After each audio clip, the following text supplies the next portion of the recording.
Hey, I haven't done a video in a long time. I've been thinking about doing this for a while, so I'm kind of making myself do it while I like my shirt that's on, and I don't know, I'm not totally demotivated. So yeah, I wanted to do just videos about music at first, and actually this video is sort of about music, but not really. It's hard. I did a couple things that didn't work. Yeah, and I kind of gave up for a while and I thought it's not working and it's too hard. So I'm doing it again. And I tried another thing I want to do is do like covers of songs that I like, and I started doing one of those, and it was I didn't pick the easiest thing to do. And so I got frustrated with that, and I kind of gave up again. A cool little UFO light on my screen. So this is something I kind of wrote down, and I was thinking about it a lot, and I thought, I don't know, maybe this is something I could talk about that might be helpful to people. You know, now that I'm recording, it's kind of good. I thought talking about some of the experiences that I've had, I mean, it's kind of life experiences in general, but these are kind of specifically things that I've experienced around music and trying to basically start a band. I also say basically a lot, I've noticed recently, so that's something to get used to. So I thought talking about some of the struggles that I've had with those kind of scenarios would be interesting, at least for me. And just thought, talking about the experiences I've had with like Craigslist, which sounds, ridiculous now, but when I started out, it was kind of the only thing that you had. Like, Facebook was big, but it wasn't as widespread as it is now, and it wasn't as good at like organizing people. Anyways, I would go on Craigslist. It started when I was in college and try to find people to play music with. It just usually doesn't work out very well. And I've told myself a lot of different reasons for that, whether it's like, I like weird music, I have weird tastes. That's okay with me because I know that that's weird, even though I want everybody to kind of think the same way and agree with me and say, oh, your taste is actually, it's weird because it's so much better and other people don't get it, but it's just different. And, that's not what everybody wants. And it's not a lot of people's idea of how to be successful in a band. So that's obviously a hurdle. And then just telling myself that I'm not likable, that it's just me as a person, it's difficult to like be around me or to play music with me or talk to me. Any of that stuff is kind of the main reason that I've thought this is never going to work out. The main thing that I want to share is that that's not true, even though it feels like it's true, even if it could be. So I'm talking in general of like, maybe you've had an experience like this, and maybe there's videos about rejection and being rejected by people who you, I don't know, look up to or just are interested in, not necessarily in like a relationship way, but in like I often think that a band is basically like a relationship, and you can see like documentaries about bands where they're very close together and you spend a lot of time with people, and it seems like a really cool experience that I've just had a little taste of, but not very much. So it's, hard to even get something off the ground when you're trying to create that kind of situation. So yeah, being rejected by people can happen a lot in any situation where you're dealing with other people and you rely on them for something. They can reject you. You're putting yourself out there for them to turn you down. So the main thing I want to talk about is that it feels, if you're like me, it feels like that's always about you. It's like, I wasn't right. I messed up. There's a phrase in a group that I go to where we say, there's something wrong here, it must be me. And that has like been a very large theme in my life. When I've had those experiences, it felt like I wasn't the right fit. I wasn't good enough. That's another big thing that I talk about with my therapist. Like a lot of situations that happen to me, or that, anything that happens in my life, it goes through this kind of filtered lens of, I'm not good enough for what I want. So when you have that going on, it's really difficult to look at things in an objective, like normal way. So obviously this video is mainly just for myself because I don't know that anybody else will ever even see it. It's funny because like I'm scared that on one hand it's like, I guess I'm not scared of nobody watching it. I'm more scared of like a couple people watching it and saying like, wow, that was really garbage. So yeah, you can get out of that lens, get out of the world you're living in where everything looks like it's your fault. Obviously, that's not like the only bad place to be in, but for me, it's just a very all consuming, like ever present feeling.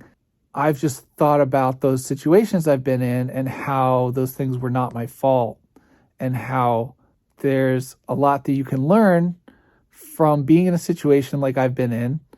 And I would like to be able to show people what you can learn from that experience without actually having the experience. Or maybe you've had the experience and you still are working on the learning from it part. You've had a bad experience, which you probably have. I mean, if you've been alive long enough to have memories, then you probably have bad memories and you have things that are like, oh, I screwed that up.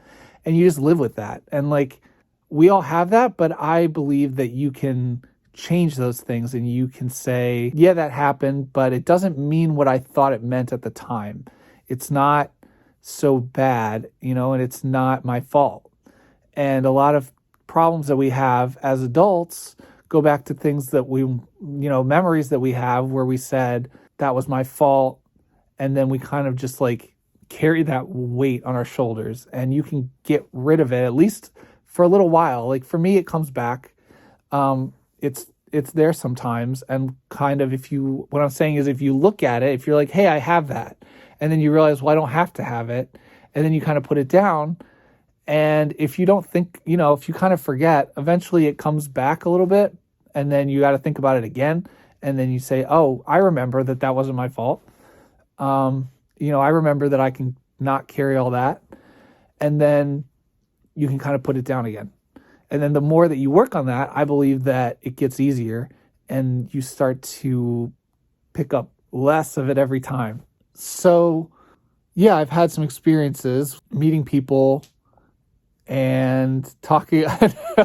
It's funny because sometimes I mix in like relationship things with band things. But you meet somebody and you're excited and you're like talking to them, and then you're like, okay, let's meet up.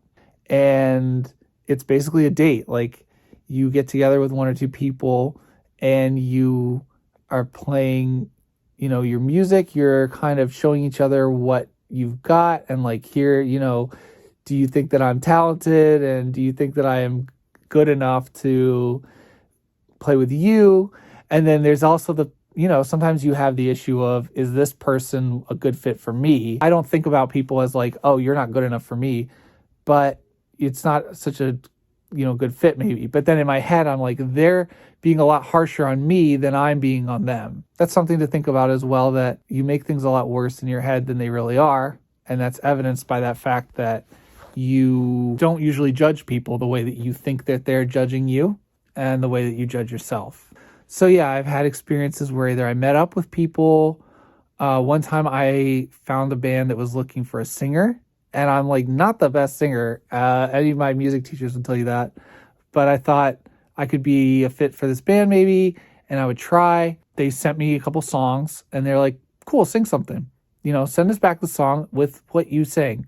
And I was like, okay, that's interesting, but like, what are you looking for? What kind of singer do you like? How do you picture this music sounding? Is there any like reference? Is there any idea of what direction you want this to go? And what should have been a red flag to me was that they said no. They said, just go for it. Let's just see what you got. Yeah, basically don't be that person that says that to somebody. But I went for it and I sang my heart out. I came up with words, and they literally just gave me the title of the song, and then I made up words and melodies, and I just sang something, and I sent it back to them, and they were like, okay, thanks. That's not really what we want. And immediately, like when you see that, that can hurt. For me, it hurts. And I'm like, oh, so like I said, I'm not good enough for them. They didn't think I was a good singer. They thought that, every idea that I had sucked. I was not good at singing. I'm not the style that they like. And, just like, what are all the worst possible things that somebody could think about you? And that's probably what they were thinking about me. It probably took me a couple years before I realized that that's not really what happened. Like, obviously I don't know what happened to them, but really to me, I was in the dark, I was just coming up with something and doing the best that I could do with very limited information. So it was kind of a situation that was set up for failure right from the beginning. They told me nothing and I gave them something and they were like, oh, weird. That's not the thing that we asked for. Like, we wanted this specific thing and we didn't tell you what it was. And then you didn't give it to us. And that seems like a no-brainer, right? That's like, of course, if you don't tell somebody what you want, then they're not going to give it to you. And that's in itself a pretty good life lesson, I think. Yeah, that's basically how every musical type situation I've been in goes. Either it's, I'm not going to tell you what I want, and then I'm going to see if you give me what I want. Or this other one is better. Someone tells you, here's exactly what I want. And then you can say, okay, that's cool. That's not what I do. That's not what I want. And then that it wasn't a fit. And like, that's the end of it. But that's a lot easier to deal with, I think, than, not knowing, but just the complete ambiguousness of how that goes. So for me, it was really hard not to take that stuff personally, of like, all I'm getting is the rejection. I was in a band for like a couple years and then one day they just stopped calling me. What I learned there is like, I guess the darkest version of the message is, don't expect anything from people. But it's really, I think the more insightful idea from that is that people don't know what they want and people don't know how to communicate what they want or just how they feel. And that's okay. You're going to meet a lot of people who you think will just tell you how to interact with them and how to handle your interactions or your relationship with them. And then you think it wouldn't be so hard. Like, I know what to do here. But there's most people who are going to not give you the instructions. They're not going to give you the hints for how to deal with them, how to handle them. And you kind of have to realize that that's on them. Not in a bad way of like, I don't want to judge anybody as like, you guys messed this up. Or your ex, this is all your fault. It's just how people are. Like, we don't know how to deal with things better than we actually do. So it's a lot easier for people to just either say, no, I don't want this anymore, or to not say anything and then just leave. And they're like, okay, we got out of that one. We did it. We, escaped the bad situation without having to actually deal with all the pain of like seeing another person be sad or upset. And that's how a lot of any kind of relationships, that's how they go. When somebody wants to get out of it and they're like, well, I'm not that committed yet, so I can just kind of break off and disappear and I don't owe this person anything, so I'm off the hook. And that's just how that is for the person on the other end. And I guess my whole point is that says more about the person that does that than it does about you. And to not take things personally, which is that sums up basically everything I need to understand in my own life that I am still working on. But just don't take things personally and you won't be upset about anything. It seems like a really simple message, but it's actually pretty complicated when you get into the details of like, what about this thing? And what about this thing? And what about that thing? And what about this other thing? And you don't see that all those are the same thing. You don't see that you're kind of doing the same thing to yourself in your mind over and over again for years and years. And it can go on forever, really. And you just don't see the pattern. So I think the best thing that you can do for yourself is look for those patterns. Maybe I'll figure that out and I'll do another video about it, because I've been talking for 20 minutes now. Hopefully this doesn't make it all in the video, but it probably will. So once you can take things a little less personally, and once you can see that you're not dealing with people who are better than you, you're not dealing with people who are smarter than you, they're not people who know something that you don't. It's not like everybody else has figured things out. That's sorry I can't focus on one idea for this video, but it's kind of the idea that when you're a kid and you think your parents know everything and you think that they're going to have all the answers and they're showing you the right stuff to do. And then when you grow up, you're like, wait, these people don't actually have a clue. And they're kind of just winging it the same way that I am. And now it's like, what's like the solid foundation to like build my ideas off of and to like build my self-image? It kind of falls away and you realize that we're all just out here and we're doing the best we can, which is good. So don't hold it against anybody else either. So if anybody watches this, I'm glad that my my rambling exists and it's available for anybody who might need it. And I think if I can communicate what I'm trying to say in a somewhat reasonable way, then it could maybe do something positive. So I want to keep doing that. Like I said, I want to be about music. I want more of my life to be around music. And I have a lot of ideas for things to do and not a lot of commitment or motivation to do them. And I want to work on that. And I'm still kind of looking for other people who want to work on that stuff too. Just don't get discouraged like I do. Again, this is all really for myself. And if I could be less discouraged about all of my ideas and like going after them, I think that, not that like it would be all positive, but it would be a cool experience to try some new stuff.